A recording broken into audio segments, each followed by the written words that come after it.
Dziękuję także za Państwa cierpliwość, ale wiedziałem, w jakich warunkach klimatycznych dzisiaj pracujemy, więc na pewno ten czas spędziliście nie najgorzej.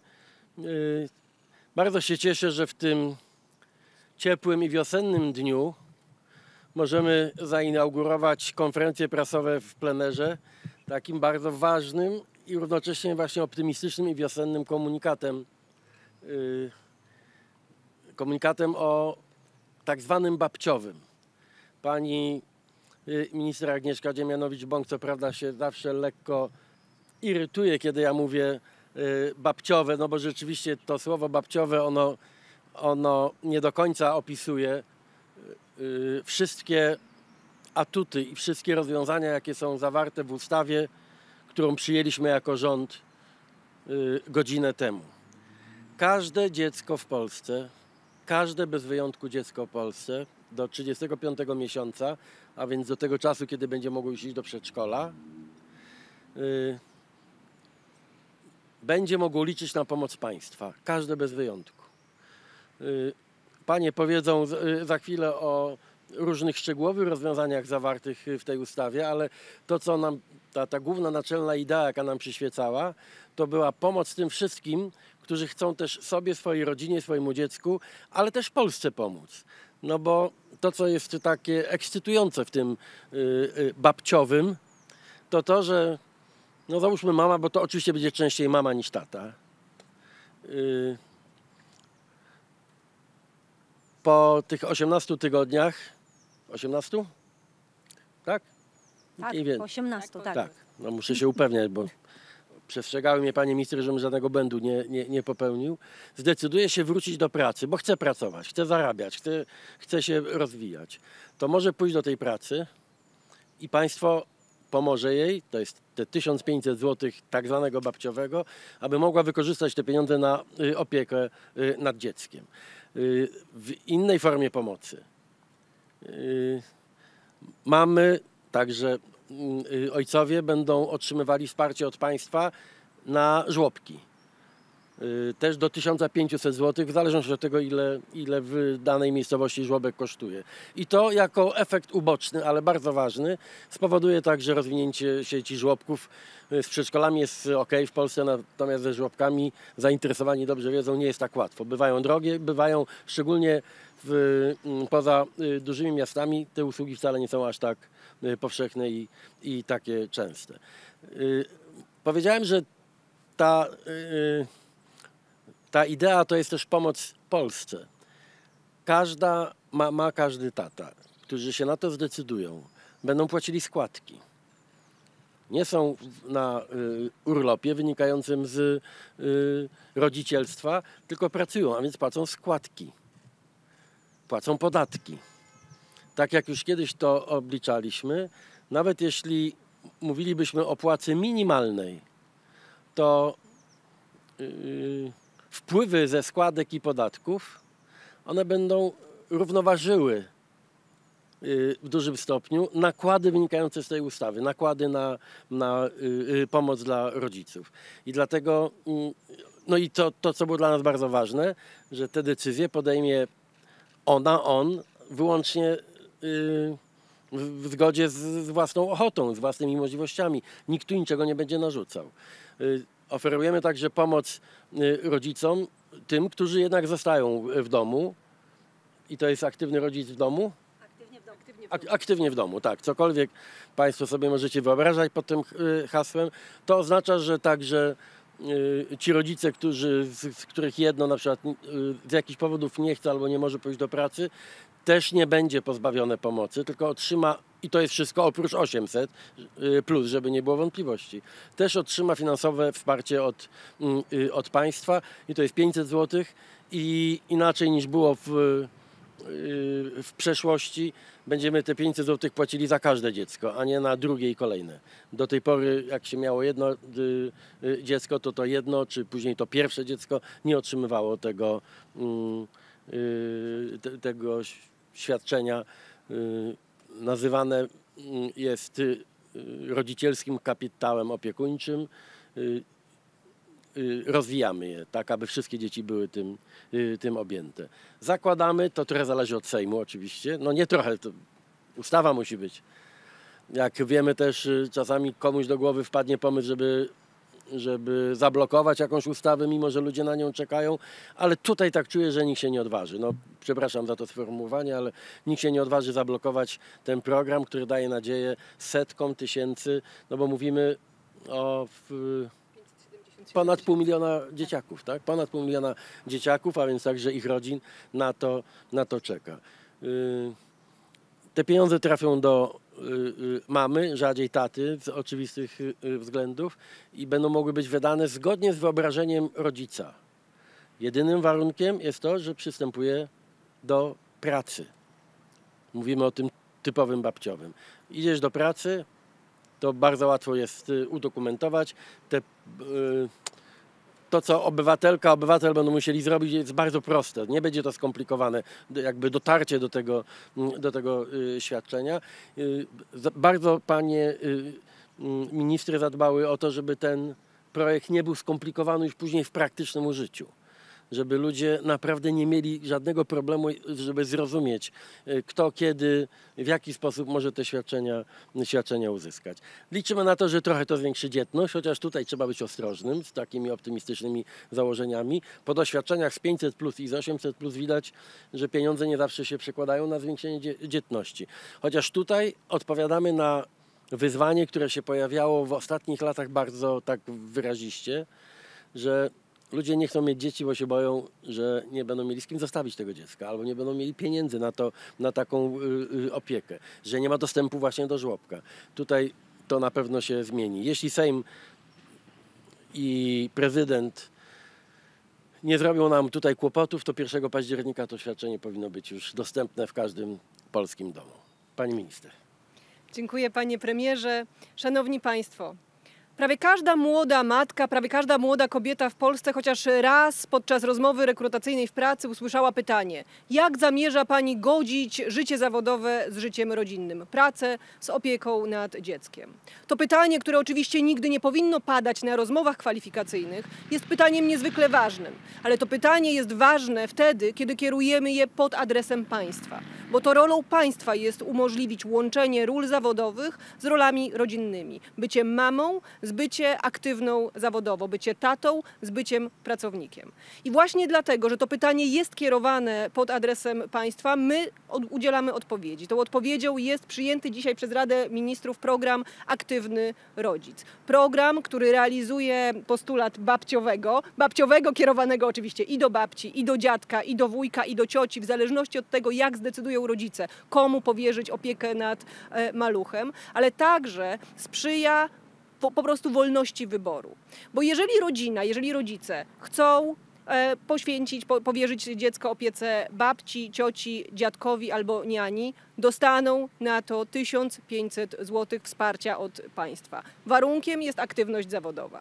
Ale jeżeli wolą posłać dziecko do żłobka i chcą uzyskać od państwa dofinansowanie do kosztów tego miejsca, dostaną takie wsparcie od państwa do kwoty 1500 zł. Jeśli jednak realizują bardziej tradycyjny model rodziny i zostają z dziećmi w domu, to oni także będą mogli liczyć na wsparcie państwa, bo opieka nad dzieckiem to także jest ważna praca na rzecz polskiego społeczeństwa, praca na rzecz państwa. Takie finansowanie w kwocie 500 zł będą mogły otrzymywać te rodziny. Każde dziecko w Polsce i każdy rodzic w Polsce zasługuje na wsparcie i takie wsparcie otrzyma.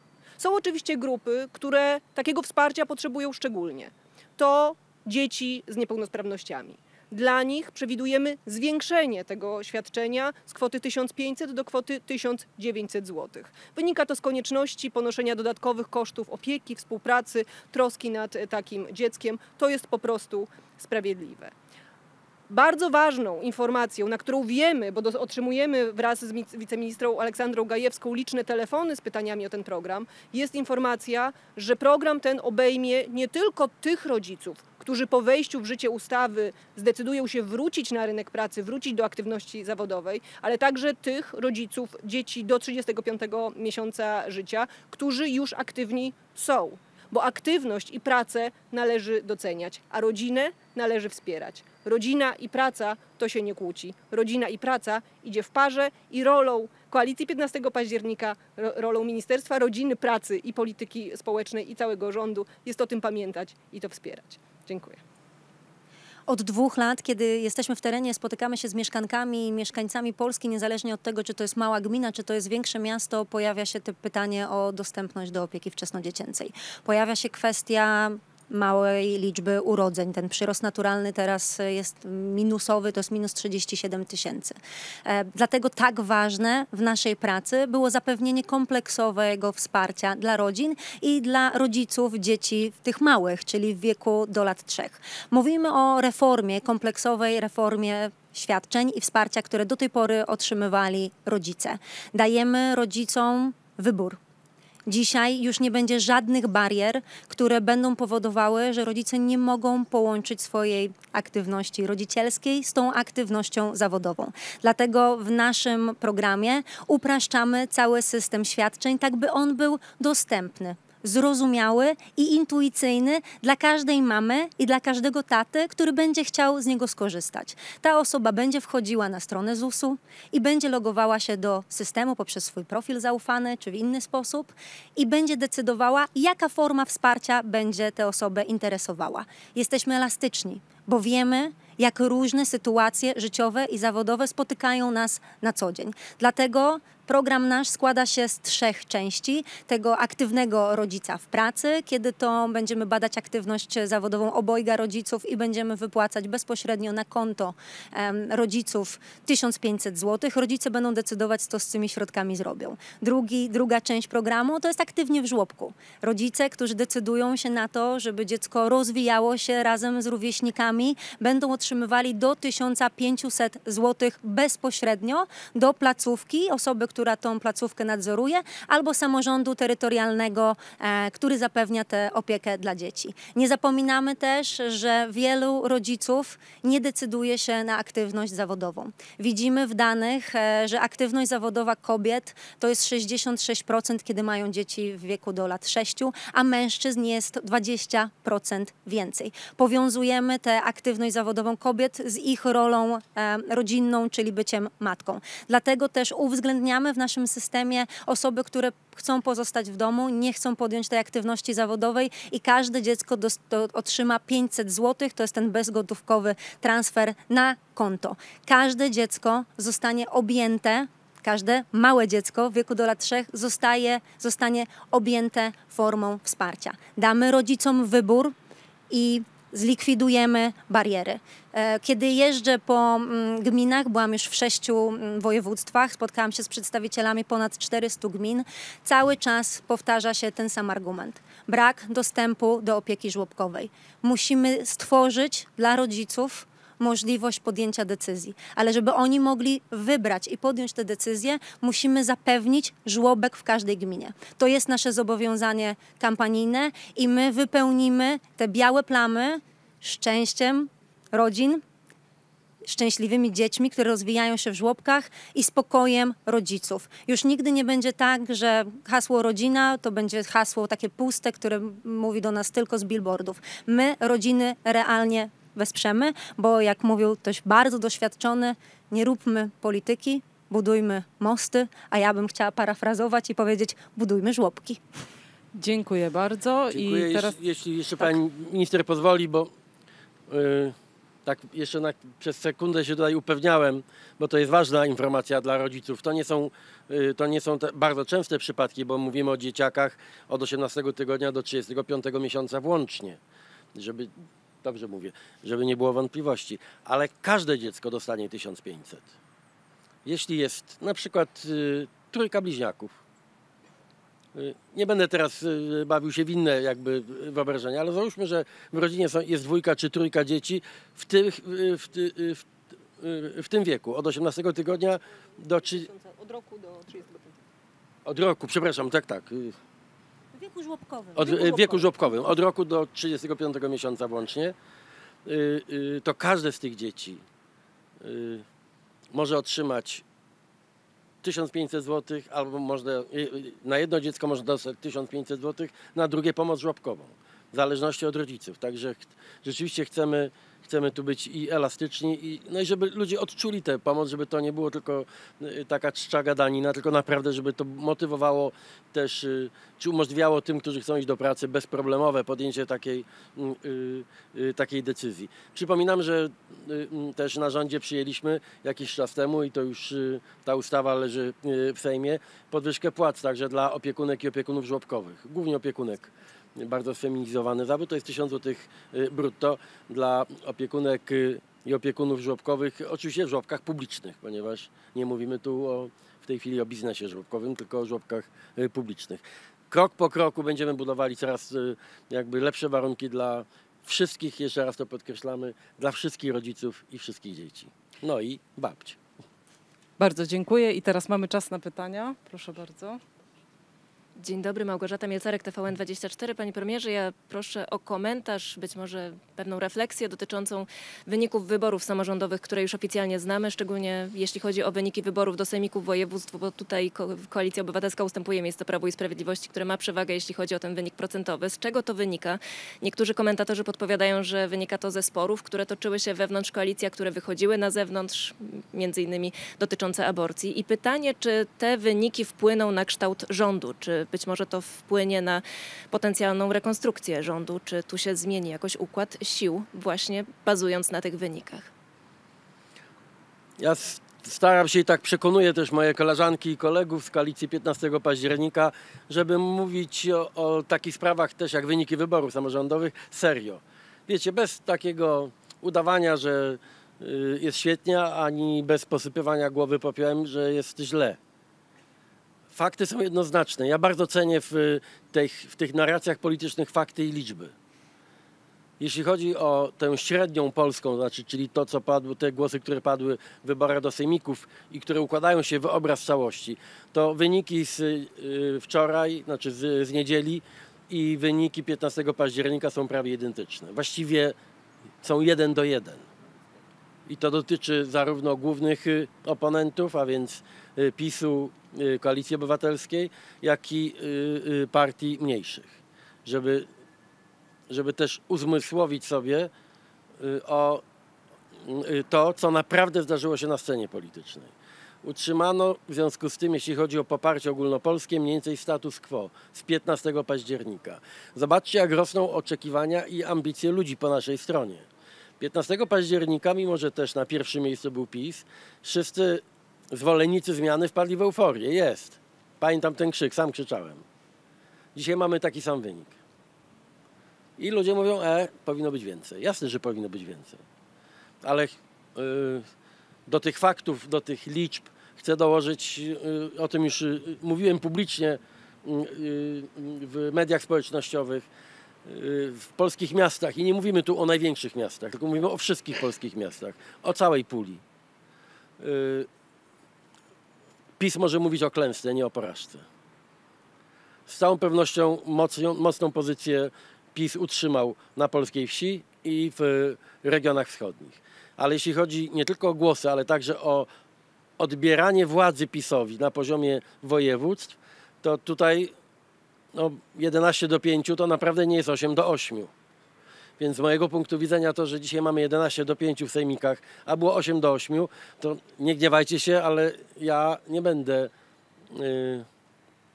nie będę udawał, bo to i tak intelektualnie byłoby dla mnie nie do zniesienia, że to jest porażka.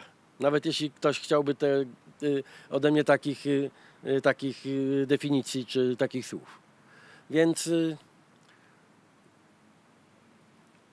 dla mnie ten wynik jest raczej motywacją, potwierdzeniem tego, co stało się 15 października. Wiemy, że ta frekwencja była 20% mniejsza, i wiemy, że w tej absencji, w tych 20%, które nie poszły na wybory, przygniatającą przewagę mieli ci, którzy głosowali na nas 15 października.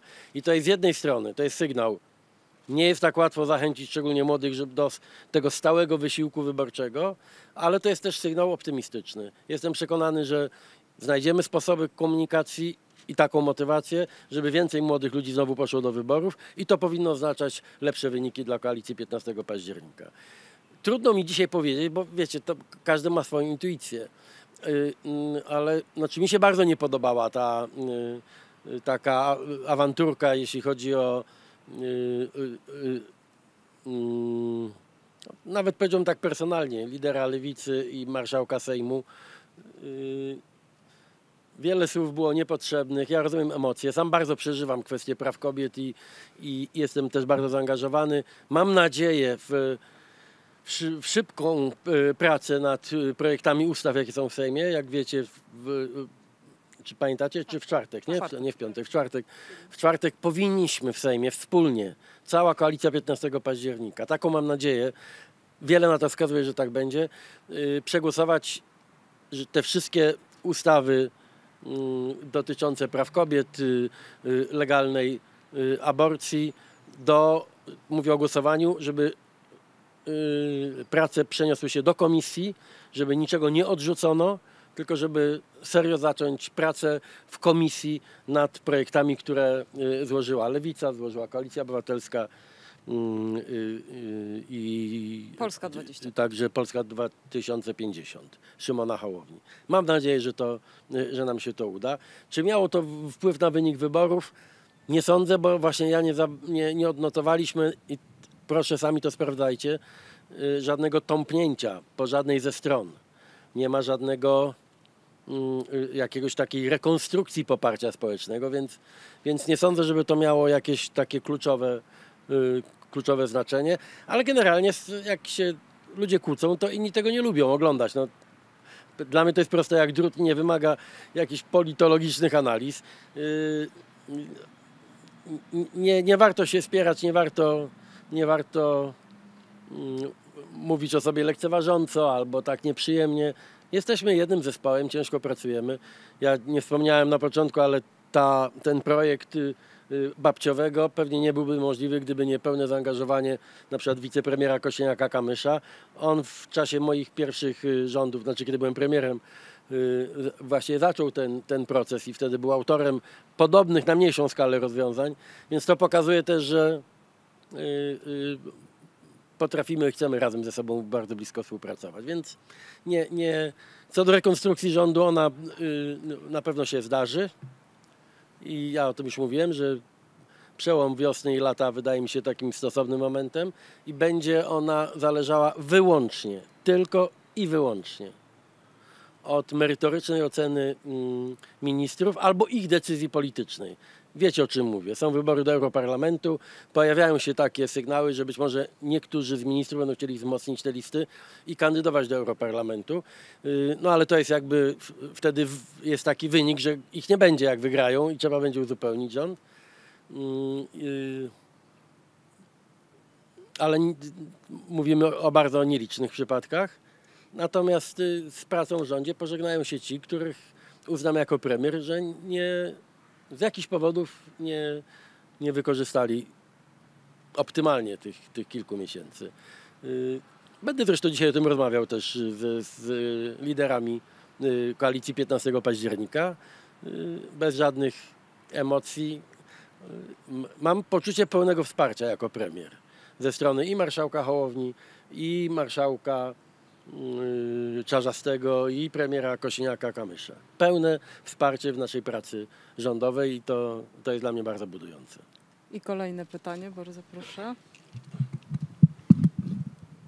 Dzień dobry, Adrian Borecki, Telewizja Republika. Panie premierze, pod koniec lutego rozmawialiśmy, spytałem pana o ceny paliw na stacjach benzynowych. Odpowiedział pan, że pod koniec marca, do końca marca powinniśmy poznać, jakie działania będą możliwe, żeby te ceny były niższe. No to marzec minął, więc pytam, czy znamy już, jakie są te możliwe działania, czy w ogóle są? No i kiedy ta jedna prosta decyzja, żeby paliwo było po 5,19? No, wyzłośliwia się pan w sposób bardzo konsekwentny, ale tak, wtedy, kiedy to mówiłem, oczywiście i mogę to powtórzyć i proszę sprawdzić okoliczności, kiedy te słowa padły. Dokładnie wtedy, kiedy pan Obajtek jako prezes Orlenu bawił się cenami w zależności od tego, co się opłacało PiS-owi w wyborach, a co się nie opłacało, dokładnie wtedy benzyna mogła kosztować 5,19. Jak wiecie, o dobre 15-20% ropa podrażała na świecie w ciągu tych 3 miesięcy. Są różne konsekwencje. Ja nie biorę odpowiedzialności za ceny benzyny, bo to nie jest decyzja premiera. za taką odpowiedź, która powinna pana usatysfakcjonować, niech wystarczy ta informacja. W tym tygodniu poznamy nowego szefa Orlenu i ja będę jako premier oczekiwał, no bo po to państwo kontroluje takie spółki jak Orlen, żeby przedstawił natychmiast te propozycje, które zwiększą poczucie bezpieczeństwa i dostępności paliwa w Polsce. I mam nadzieję, że wywiąże się z tego zadania szybko i skutecznie. Tak jak powiedziałem, w tym tygodniu państwo poznacie nazwisko nowego szefa. To dlaczego pan Przeproszę obiecał paliwo pana. po 5 zł w takim razie? No, mogę jeszcze raz płynąć, no to po co było obiecywać? mogę jeszcze raz to Przepraszam, ale- powtórzyć. Powiedziałem, że paliwo powinno kosztować w Polsce 5,19 wtedy, kiedy mówiłem te słowa. Miał pan tak uczynić. Jak pan będzie premierem, będzie paliwo tańsze. Poproszę kolejnego rozmówcę. Nie będziesz chodził na konferencję, jak będziesz sobie wysłuchiwał. Dzień dobry, Seweryn Lipoński, Polsat News. Chciałbym zapytać pana premiera, czy w kontekście wyniku wyborów samorządowych nie uważa pan, że błędem było niepołączenie sił z lewicą i czy w związku z tym bierze pan pod uwagę pójście do wyborów europejskich w jakiejś szerszej koalicji, tak jak to było w 2019 roku, a jeśli tak, to z kim? Nie podzielam opinii, że decyzje, jakie podjęły partie polityczne w wyborach do samorządu, że to były błędne decyzje. Każdy ocenił i dzisiaj po tych wyborach te słowa znajdują potwierdzenie w kolejnych decyzjach liderów. Każdy ocenił swoje szanse, możliwości. My jesteśmy koalicją różnych partii, a nie jedną partią. Jeśli pyta pan mnie o moją intuicję, no ja znam trochę wyborców Koalicji Obywatelskiej. Znam wyborców bardzo dobrze Koalicji Obywatelskiej i w Warszawie, ale na przykład na moim Pomorzu. I to nie jest elektorat, o którym ja bym powiedział, że to jest elektorat lewicowy. To jest elektorat różnorodny, ludzi z aspiracjami, to są tacy też ludzie ambitni, na pewno jest to elektorat proeuropejski, na pewno taki zdroworozsądkowy, ale nie zawsze, nie wszyscy wyborcy Koalicji Obywatelskiej przepadają za bardziej takimi lewicowymi trendami czy hasłami. I zawsze jest ryzyko. Kiedy idziesz razem, jest ryzyko i kiedy idziesz osobno, jest ryzyko. Przecież ja nie ukrywałem, że od samego początku jeszcze, przed 15 października i przed tymi wyborami samorządowymi, ja zawsze jestem otwarty na tę ewentualność startu koalicji 15 października, bo wtedy to byłoby bardzo czytelne. Wszystkie partie, które tworzą rząd, te partie, które pokonały PiS, które wzięły na siebie odpowiedzialność za rządy w Polsce, mogłyby pójść razem do wyborów i wtedy oczywiście wyborcy nie mieliby takich dylematów, tak mi się wydaje. Ale jak państwo wiecie, decyzję, no na przykład Trzecia Droga poinformowała bardzo szybko i lojalnie, nie mam żadnych pretensji, że nie jest zainteresowana takim scenariuszem i każdy ma własny rozum. Każdy ma własne kalkulacje, ja to szanuję. Natomiast ja nie bardzo wiem, dlaczego wy ciągle mnie pytacie o to, czy nie żal mi tego wyniku, bo ja jestem zadowolony z wyniku Koalicji Obywatelskiej. Znaczy, nie wiem, na czym miałby polegać, wiecie, szczerze powiedziawszy, mój błąd. Kto miał jakiego typu kalkulacje. Z mojego punktu widzenia jestem szefem partii, która uzyskała najlepsze w historii wyniki w wyborach samorządowych. Nigdy wcześniej nie dostaliśmy tylu głosów. Odbiliśmy sejmiki, jesteśmy największą partią po tej stronie demokratycznej. To się potwierdziło, więc wybaczcie, ale nie zagram roli, którą niektórzy piszą, że jestem jakoś przygnębiony tym, co się wydarzyło w niedzielę. Naprawdę staram się tak bardzo trzeźwo oceniać sytuację, więc jak zauważyliście, ani w niedzielę, ani w poniedziałek ani nie udawałem, że jestem w euforii, ale też nie dałem sobie wmówić, że jest porażka, skoro jest wygrana. I to, że mamy właśnie 11 sejmików wojewódzkich, PiS został w 5, no to muszę wam powiedzieć, jakie bardziej materialne dowody są potrzebne, żeby uznać, kto te wybory wygrał, a kto te wybory przegrał. No, czytałem takie złośliwe komentarze, że PiS poniósł kolejne zwycięstwo i szuka winnych w swoich szeregach. Tego zwycięstwa, które poniósł. Uważam, że w tej złośliwości jest bardzo duża doza prawdy. Marszałek Hołownia chyba poinformował o Polski 2050 decyzji czy intencji, żeby raczej powtórzyć model z wyborów samorządowych.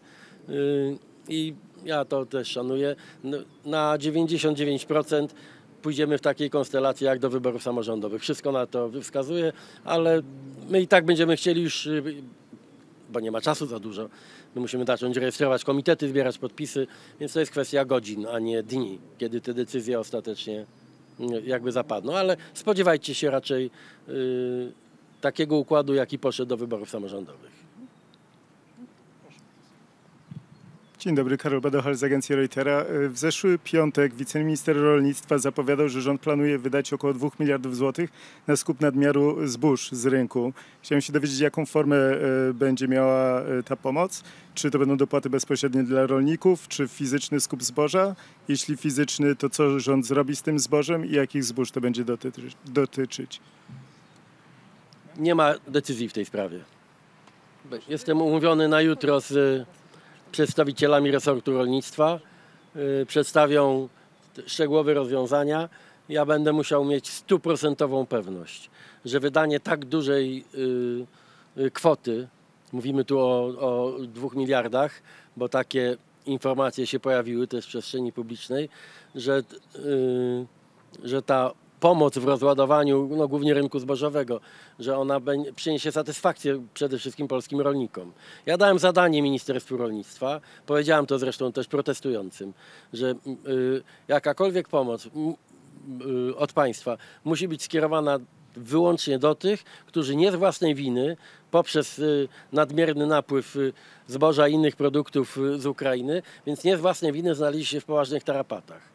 Znaleźli się w tych tarapatach, bo pan premier Morawiecki taką decyzję podjął w Brukseli o pełnym otwarciu granicy, zupełnie bez wyobraźni, że to w Hiszpanii tego nie odczują, a nawet może się lepiej poczują, czy w Holandii, ale w Polsce to jest będzie poważny problem.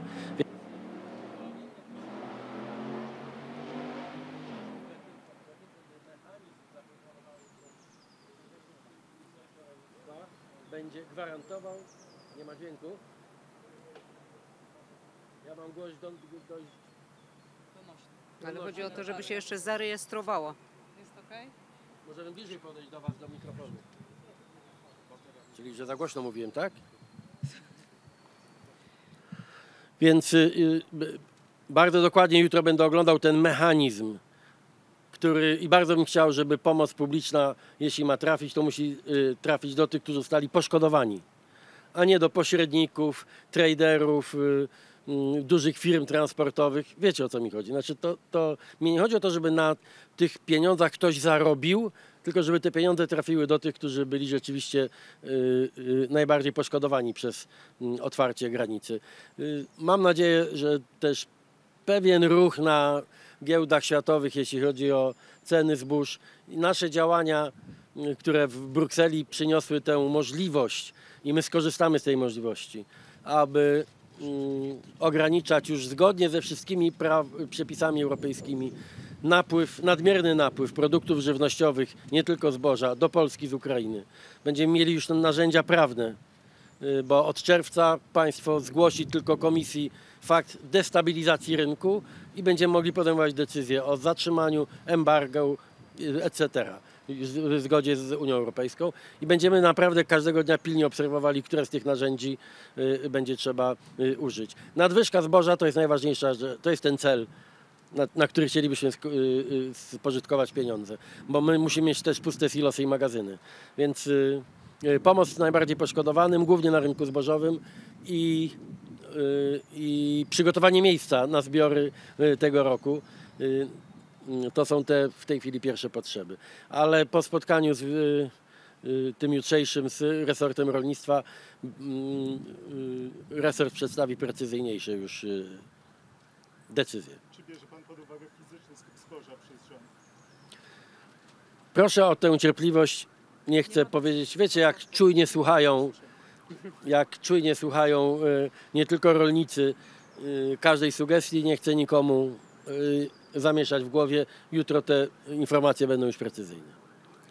Katarzyna Kolenda-Zalewska, Fakty TVN. Panie premierze, jeśli dobrze zrozumiałam, dzisiaj jest spotkanie liderów koalicji, czy tak?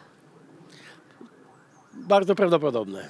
No właśnie, chciałam się dopytać jeszcze o tą czwartkową debatę na temat ustaw dotyczących przerywania ciąży. Czego pan się tak naprawdę spodziewa po tej debacie? Rozumiem, że wszystkie, bo pan powiedział, że ma nadzieję, że wszystkie projekty trafią do komisji. Czy ma pan obawy, że któryś projekt zostanie odrzucony w pierwszym czytaniu? Pani Żuchowska, szefowa klubu Lewicy, zapowiedziała, że to będzie bardzo emocjonująca debata. Spodziewa się pan kolejnych jakichś przepychanek między koalicjantami? Czy mimo wszystko, wbrew temu, co pan powiedział, ta sprawa jednak nie miała wpływu na to, jak postrzegana jest koalicja rządowa? I marszałek Hołownia dzisiaj powiedział, że referendum jest dalej na stole, że to jest najlepsze wyjście w sprawie ustaw dotyczących przerywania ciąży i decyzji Polaków i Polek w sprawie przerywania ciąży. Co do referendum, każdy ma prawo do swojego poglądu. I wiecie, ja nie chcę rozstrzygać, czy referendum jest niemoralne, czy moralne w tej kwestii. W wielu państwach takie referenda się odbywały. Tutaj najbardziej zainteresowane, mówię o najbardziej aktywnych środowiskach, przede wszystkim kobiecych, tę niechęć do referendum widać wyraźnie gołym okiem.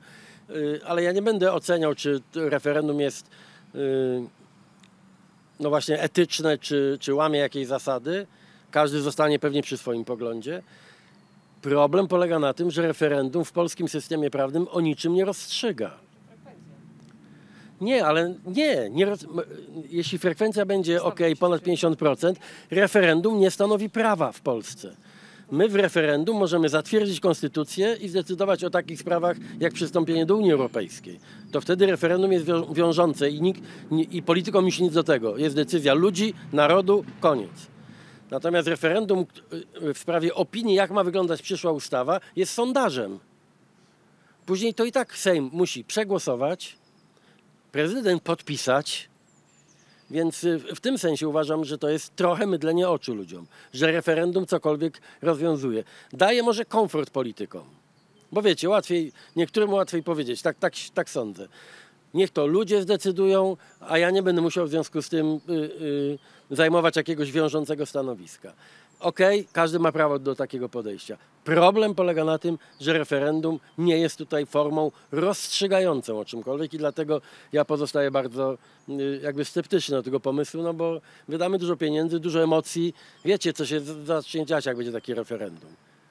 No i na końcu się okaże, że to jest nadal tylko opinia, a nie decyzja. Dlatego proszę się nie dziwić, że namawiam liderów koalicji 15 października, żeby na serio jednak zastanowili się nad taką jednoznaczną liberalizacją prawa aborcyjnego i oddaniu kobietom decyzji o tym, o ich zdrowiu, o ich bezpieczeństwie, o ich macierzyństwie. To wydaje mi się oczywiste. I wiecie co, tak szczerze powiedziawszy, aborcja nie jest niczym dobrym i w mojej ocenie nigdy niczym dobrym nie będzie. Trzeba bardzo ostrożnie z tym postępować. Ale my tutaj mówimy i chciałbym, żeby to dotarło wreszcie do wszystkich w koalicji 15 października. My tu mówimy o prawie kobiety do decydowania o własnym zdrowiu, o macierzyństwie, o swoim poczuciu bezpieczeństwa. I żeby nie polityk albo polityk w sukience decydował o tym, tylko żeby w sukience myślałem o czarnej, znaczy o księdzu myślałem, no, żeby było jasne. Bo pani minister też jest politykiem w sukience aktualnie. Nie wiem, bo tak naprawdę ja mogę zadeklarować teraz w tej chwili, że będziemy głosować za przejściem do prac komisyjnych nad wszystkimi projektami. Mam wrażenie, że marszałek Hołownia to samo powiedział. Z tego co wiem, premier Kosiniak-Kamysz pewnie nie powie, że gwarantuje, że wszyscy posłowie, wszystkie posłanki PSL-u zagłosują, bo tu są jeszcze indywidualne jakieś decyzje. Wiecie, w każdym klubie są ludzie, którzy mają tak zasadniczy pogląd w tej kwestii, że mogą się jakoś inaczej zachować. Natomiast w czasie ostatniego spotkania naszej grupy liderów koalicji 15 października pan przewodniczący, pan marszałek Czarzasty poinformował, że musi o tym jeszcze porozmawiać ze swoim klubem. Prawdopodobnie dzisiaj powie, jaki jest tego efekt. Słucham? Potwierdzam, że będzie klub na ten temat rozmawiał i te decyzje będą zaprezentowane. Pani minister potwierdza, że będą jeszcze w klubie rozmawiali o tym. Dzień dobry, Natalia Ojewska, Bloomberg. Panie premierze, po wyborach samorządowych złoty wzrósł do najmocniejszego poziomu wobec euro na przestrzeni ostatnich 4 lat. Czy pan widzi to jako znak wiarygodności inwestorów do pańskiego rządu? Czy być może jest tutaj jakieś ryzyko, że wzmocnienie może pójść za daleko i uderzyć w polską gospodarkę? No to są dość banalne prawdy, że warto mieć ten kurs zrównoważony. Oczywiście jesteśmy dumni, że polska waluta jest silna, złoty jest stabilny i najsilniejszy od długiego czasu, ale oczywiście nie mamy w tym interesu, żeby tutaj przesadzono, no bo wiadomo, jaki to ma wpływ wtedy na eksport. Nic na to nie wskazuje, żeby relacje złotego do innych walut podlegały jakimś gwałtownym, wiecie, przesunięciom czy turbulencjom. Jestem dość spokojny, będziemy dbali o naszymi decyzjami, bo mamy tutaj własne pole manewru, ale wiadomo, że odpowiedzialny za złotówkę jest Narodowy Bank Polski. Ale my robimy wszystko, żeby ta wiarygodność objawiała się także w ten sposób. Na pewno ja nie zrobię niczego, żeby obniżyć wiarygodność Polski po to, żeby złoty się trochę osłabił. Jak się pani domyśla, mając świadomość wszystkich konsekwencji takiego kursu złotówki, naprawdę z dumą mogę powiedzieć, że nie tylko to, także zainteresowanie polskimi obligacjami, gotowość uczestniczenia w aukcjach polskich obligacji, etc. Świetna atmosfera w Brukseli, jeśli chodzi o pomoc Polsce w spożytkowaniu środków europejskich. Mamy naprawdę bardzo dobrą opinię. Nie mieliśmy tak dobrej opinii na świecie od dobrych 10 lat. I cieszę się, że mówią o tym też właśnie liczby, wartości, dane, a nie ja czy moje koleżanki z rządu. No te pochwały wynikają z faktów. I 2 ostatnie pytania. Dzień dobry, Kamil Dziubka, Onet. Panie premierze, ja chciałem jeszcze o sejmiki spytać, czy pan da zielone światło swoim działaczom w regionach do ewentualnych negocjacji w sejmikach tych, w których koalicja 15 października nie ma większości, chyba najbardziej stykowo jest na Podlasiu. Znaczy, czy pan w ogóle uważa, że to ma sens? Będę osobiście pilnował, żeby nie zaszła żadna sytuacja, o której można by powiedzieć, że przypomina tę sytuację z Kałużą.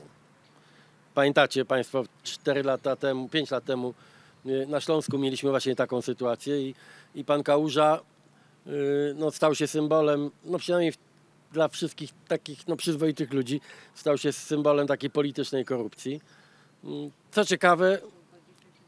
Co ciekawe, dla pewnej grupy wyborców PiS-u to nie stanowi jakiegoś problemu. To znaczy, jeśli coś mnie tak martwi, powiem wam szczerze, to że całkiem sporo głosów zdobywają w Polsce ciągle tacy ludzie jak pan Mejza czy pan Kałuża. Znaczy, co więcej można o nich powiedzieć niż to, co wszyscy widzieliśmy.